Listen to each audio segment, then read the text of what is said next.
ഞാൻ സെറ്റാണ്, പൊളിയാണ്, മാസാണ്, കാഴ്ചക്ക് മാത്രം. കാരണം ഗിയറുള്ള സൈക്കിൾ കിട്ടാന്ന് വെച്ചാൽ സ്വർഗം കാണുന്ന പോലെ ഒന്നുമല്ല. പോകുന്ന വഴിക്ക് എങ്ങനത്തെ വഴി കണ്ടാലും വഴിയുടെ സ്വഭാവം എങ്ങനെ മാറിയാലും ചവിട്ടി കയറ്റിയാൽ മതിയാകൂ. അല്ലെങ്കിൽ ശശികൾ യാർത്തിയായി ഫോൺ നെഞ്ചാക്കിൽ വെച്ചിട്ട് വീഡിയോ എടുക്കാനുള്ള കുന്ത്രാണ്ടോ. പക്ഷേ ഫോൺ വെച്ചാൽ ആകാശമേ കാണുന്നുള്ളൂ. പക്ഷെ അതിന് നമുക്ക് പരിഹാരം ഉണ്ടാക്കാം. എന്റെ കയ്യിൽ എഞ്ചിനീയറിംഗ് ബുദ്ധിയല്ലേ, എഞ്ചിനീയറിംഗ് ബുദ്ധി. ആ ബുധൻ ചങ്ങായി പണി പറ്റിച്ചോ പണി കിട്ടിച്ചോ എന്നുള്ളത് കണ്ടിട്ട് പറ.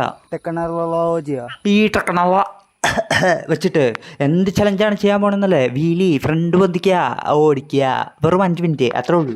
നമ്മൾ ഈ ചലഞ്ച് ആദ്യം കംപ്ലീറ്റ് ചെയ്തില്ലെങ്കിൽ 30 സെക്കൻഡ് ഹാൻഡ് സ്റ്റാൻഡ്. നമ്മൾ രണ്ടാമത്തെ ട്രയലും അത് ചെയ്തില്ലെങ്കിൽ ഫ്രണ്ട് ഫ്ലിപ്പ് വിത്ത് തലമുട്ടി മറിയൽ. അങ്ങനെ രണ്ടും മുന്നും പിറകും കൽപ്പിച്ച് നമ്മളെ പരിപാടി സ്റ്റാർട്ട് ചെയ്തു. ഏത് വെറും 5 മിനിറ്റ് വീല് ചെയ്യുക. അതിന്റെ ഇടയ്ക്കാണല്ലോ അപ്രത്യക്ഷമായ കാര്യം. വഴി മാറട മുണ്ടക്കൽ പട്ടിശേഖര. അങ്ങനെ ആ പാവൻ ശേഖരം മാറത്തൊന്നു. ഞാൻ ഈ ലോകത്തുള്ള സർവ്വമാൻ ട്രാഫിക് റൂളും പാലിച്ച് മാന്യമായിട്ട് സൈക്കിൾ ഓടിക്കുന്നു. ലെഫ്റ്റ് സൈഡിൽ കൂടെ അല്ലാണ്ട് പോയിട്ടേ ഇല്ല. സൂപ്പർ അൾട്ടിമേറ്റ് അങ്ങേയറ്റം ഭാഗ്യത്തിനാണ് ഒരു വണ്ടി പോലും വന്നതുമില്ല.